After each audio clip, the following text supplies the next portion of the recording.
Hello friends, welcome all solutions of numeric YouTube channel पे discuss करते हैं what are the factors influencing supply chain network decision design decision. ठीक है, यानी कौन से ऐसे फैक्टर इन्फ्लुएंसिंग है जो सप्लाई चेन डिजाइन डिसीजन के क्या करते हैं, इन्फ्लुएंसिंग करते हैं।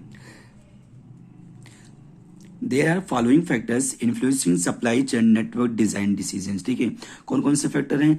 स्ट्रेटेजिक हैं, टेक्नोलॉजिकल हैं, माइक्रो इकोनॉमिक्स हो गया, पॉलिटिकल हो गया, इंफ्रास्ट्रक्चर हो गया, कंपिटेटिव और लॉजिस्टिक फैसिलिटी कॉस्ट हो गया। ये सारे फैक्टर क्या करते हैं, जो supply chain network design decisions होता है उसमें क्या करते हैं, इन्फ्लुएंसिंग करते हैं। ठीक है, तो पहला जो आता है यानी कि यहाँ पर स्ट्रेटेजिक क्या होता है। ठीक है, यानी कि जो जो स्ट्रेटेजी होता है या फिर स्ट्रेटेजिक जो होता है, ठीक है, वो सप्लाई चेन का क्या होता है, एक मतलब रोड मैप होता है। ठीक है, कि मतलब जो सप्लाई चेन क्या होगा वो ऐसे क्या होगा, फ्लो करेगा। एक स्ट्रेटेजी होती है कि हर एक सप्लाई चेन को मतलब फ्लो होने के लिए, मतलब उसको काम करने के लिए। ठीक है, तो ये मतलब ये हेल्प करता है मतलब कंपनीज को कि मतलब कोई भी जो प्रोडक्ट है वो कस्टमर तक कैसे मतलब इजिली क्या हो डिलीवर हो जाए, यानी कस्टमर तक इजिली कैसे क्या हो पहुंच जाए। ठीक है, और ये इंश्योर करता है कि एवरी फेज में, ठीक है, जो सप्लाई चेन वो क्या हो ऑप्टिमाइज हो जाए, यानी कि कम से कम टाइम लगे, ऑप्टिमाइज हो जाए और क्या हो कस्टमर तक इजिली और जल्दी से क्या हो वो प्रोडक्ट क्या हो जाए डिलीवर हो जाए। ठीक है, आई कि मतलब जो सोर्सिंग होती है, यानी कि सोर्सिंग जो मटेरियल हो गया या फिर मैन्युफैक्चरिंग हो गया, फिर डिलीवरी हो गया, फिर लॉजिस्टिक्स हो गया। ठीक है, इन सब जगह पे क्या होता है, स्ट्रेटजी यूज होता है। ठीक है, यानी कि स्ट्रेटजी यूज होता है और ये सब क्या होते हैं, सप्लाई चेन के ही पार्ट्स होते हैं।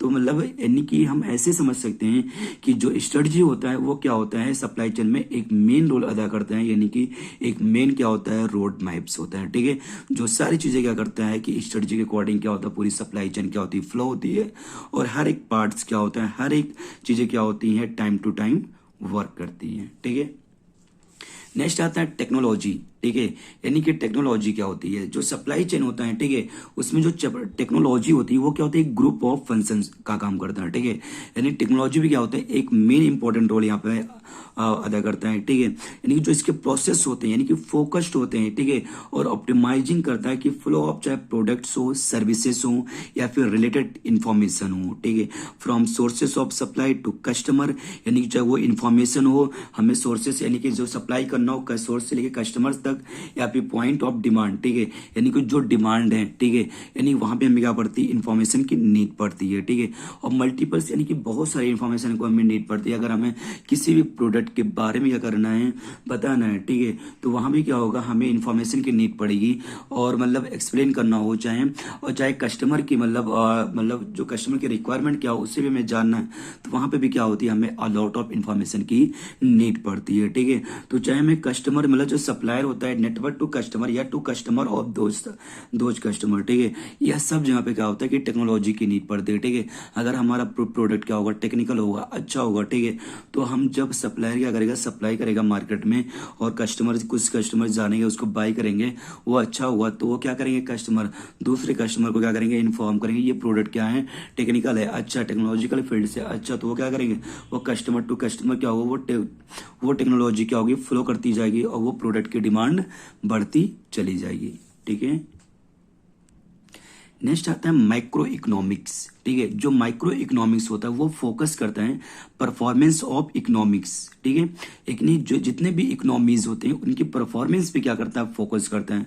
और फॉर एग्जांपल की जैसे यानी कि changes in economic, in economy में क्या चेंजिंग हो रहा है, आउटपुट क्या आ रहा है, इन्फ्लेशन क्या है, इंटरेस्ट क्या है, फॉरेन एक्सचेंज रेट्स क्या है, या फिर बैलेंस ऑफ पेमेंट्स क्या है, यानी कि पॉवर्टी रिडक्शन क्या हो रहा है, या फिर सोशल इक्विटी क्या है, कि मतलब सस्टेनेबल ग्रोथ और क्या है, यानी कि ये सारी चीजों पे क्या करती है कि जो एक माइक्रो इकोनॉमिक्स क्या करता है वो फोकस करता है। ठीक है, कि ये सारी चीजें मतलब वो क्या कर रहे हैं, सही से वर्क कर रहे हैं, यानी कि सही से फ्लो हो रहे हैं कि नहीं हो रहे हैं, यहाँ पर सप्लाई चेन सही से काम कर रहा है या नहीं कर रहा है, ये क्या करता है, माइक्रो इकोनॉमिक्स जो करता है इस पे क्या करता है, फोकस करता है। ठीक है, नेक्स्ट आता है पॉलिटिकल।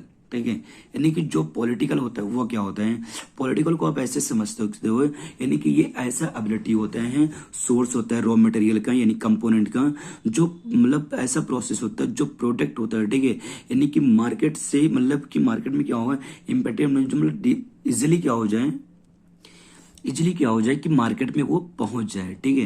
यानी कि ऐसा प्रोसेस होना चाहिए, ठीक है। मतलब पॉलिटिकल क्या होते हैं, और बहुत सारे क्या होते हैं पॉलिटिकल रिस्क क्रिएट होते हैं, जैसे पॉलिटिकल इनस्टेबिलिटी, ठीक है। आप ऐसे समझ सकते हो कि जो पॉलिटिकल इनस्टेबिलिटी होती है, अगर आप गवर्नमेंट के पर्पज से समझते हो तो ऐसे आपको होना चाहिए समझना कि मतलब जो पॉलिटिकल होना चाहिए वो स्टेबल होना चाहिए। कोई गवर्नमेंट है तो वो स्टेबल होना चाहिए, जिससे क्या होती है ये जो स्टेबिलिटी होती है ये मतलब काफी ज्यादा इफेक्ट डालता है बिजनेस पे, ठीक है।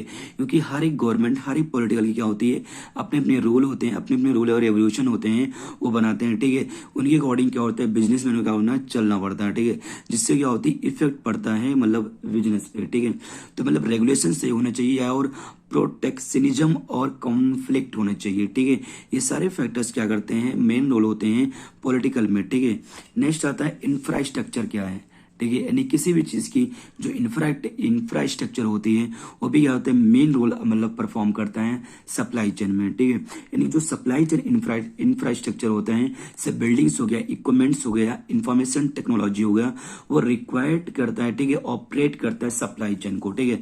और जो सप्लाई चेन में क्या होता है ये जो हम सोचते हैं, ठीक है, हम जो हमारा प्रोसेस थिंकिंग का चाहे एक्टिविटीज होगा चाहे मूवमेंट ऑफ गुड्स हो गया, ठीक है, from supplies through to customer, ठीक है। तो वो सब क्या होते हैं कि मतलब वो इंफॉर्मेशन यानी कि अगर हमारा इंफ्रास्ट्रक्चर सही होगा तो क्या होगा कि सप्लाई चेन हमारी सही होगी, और सप्लाई चेन हमारी सही होगी तो हमारे जो आइटम्स हो गए, हमारे जो प्रोडक्ट हैं, हमारे जो गुड्स एंड सर्विसेज हैं, वो सब वो मतलब इजिली क्या होगा सप्लाई टू कस्टमर तक पहुंच जाएगा, ठीक है। आई कह रहा है कि जो वर्ल्ड वाइड इंफ्रास्ट्रक्चर है, ठीक है, for global supply chain involve transportation क्या है, कम्युनिकेशन, ठीक है। यानी क्या कह रहे हैं जो ट्रांसपोर्टेशन क्या है कम्युनिकेशन हो गया, यूटिलाइज एंड टेक्नोलॉजी हो गया, but there are lots of tangents and important issues that company those basic elements, for example security risk हो गया, ठीक है, वैल्यू हो गया, लीगल कंसिडरेशन हो गया, कॉन्ट्रैक्ट्स हो गया, इंश्योरेंस हो गया, कस्टम एंड पेमेंट्स हो गया। ये सारी चीजें जो मतलब ग्लोबली क्या होता है, ठीक है। यानी कि यहाँ पे हम समझ सकते हैं जो ग्लोबल इंफ्रास्ट्रक्चर होता है हमारा, ठीक है, वो मतलब जो होता है यानी कि जो ग्लोबल इंफ्रास्ट्रक्चर होता है वो सप्लाई चेन में यानी कि इन्वॉल्व होता है। जैसे हमारा ट्रांसपोर्टेशन क्या है, ठीक है, यानी कि अगर ग्लोबल है तो हमारा जो ट्रांसपोर्टेशन सिस्टम यानी कि जो गुड्स एंड सर्विसेज होंगे वो आएंगे और जाएंगे कैसे, ठीक है, क्या चीजें मतलब क्या मतलब व्हीकल्स वगैरह क्या मतलब यूज होंगे। अगला कि कम्युनिकेशन, जो कम्युनिकेशन स्किल होता है वो मेन पार्ट्स होता है, ठीक है, ग्लोबल में, क्योंकि हर जगह की क्या होती है लैंग्वेज चेंज होती है, ठीक है। अगर मतलब यूटिलाइज यानी कि वो जो प्रोडक्ट है वो आ रहा है वो यूटिलाइज हो रहा है या नहीं हो रहा है, ठीक है। एंड टेक्नोलॉजी, जो जिस टेक्नोलॉजी से बनी हुई है वो टेक्नोलॉजी एक्सेप्टेबल है उस प्लेस पे या नहीं है, ऐसा तो नहीं ऐसी टेक्नोलॉजी की बनी हुई है जो प्रोडक्ट का मतलब कॉस्ट बहुत ज्यादा हाई कर रहा है, जिससे क्या होगा लोग उसको बाई नहीं करेंगे, ठीक है। आई कह रहा है but there are lot of tangents and important issues that, ठीक है।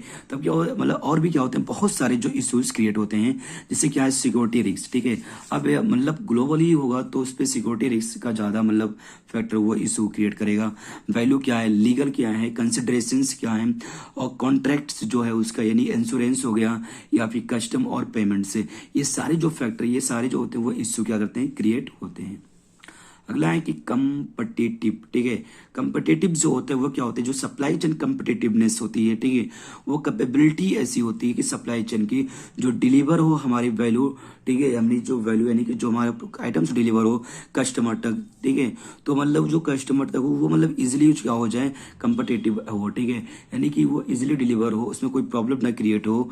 आई कह रहे जो सप्लाई चेन कम्पिटिटिवनेस होता है, ठीक है, वो करंटली जो इशू क्रिएट होता है वो इंटरेस्ट होता है, ठीक है, बिकॉज जो सप्लाई चेन्स है वो कम्पैक्ट रदर देन फर्म्स, ठीक है, यानी फर्म्स क्या होते हैं वो कम्पैक्ट होते हैं, ठीक है, जो ऐसा होता है कि मतलब इंटरेस्ट जो होती है वो मतलब इश्यू क्रिएट करता है।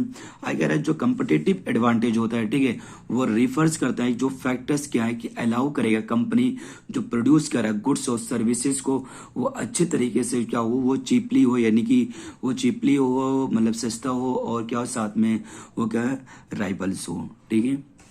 नेक्स्ट आता है लॉजिस्टिक्स एंड फैसिलिटी कॉस्ट, ठीक है, यानी कि जो हमारा लॉजिस्टिक्स एंड फैसिलिटी कॉस्ट है वो क्या होता है, यानी कि जो लॉजिस्टिक कॉस्ट होता है, ठीक है, वो एनी एक्सपेंसेस यानी कि any expenses incurred by business to manage its logistics, ठीक है, यानी किसी भी तरीके जो एक्सपेंसेस हो रहा है, ठीक है, तो वो क्या हो, वो लॉजिस्टिक कॉस्ट में आ जाएगा, ठीक है।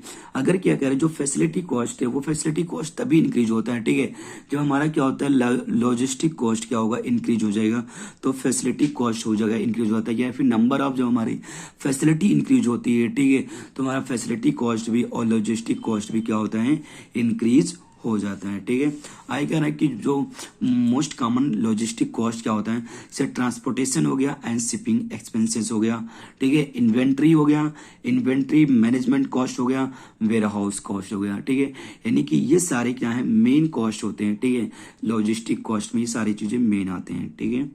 अगर वीडियो आपको अच्छी लगी तो आप प्लीज कमेंट करके जरूर बताइएगा। अगर आप पहली बार चैनल पे विजिट कर रहे हो तो आप चैनल को सब्सक्राइब कर दो और वीडियो को लाइक कर दो, ठीक है। Thank you.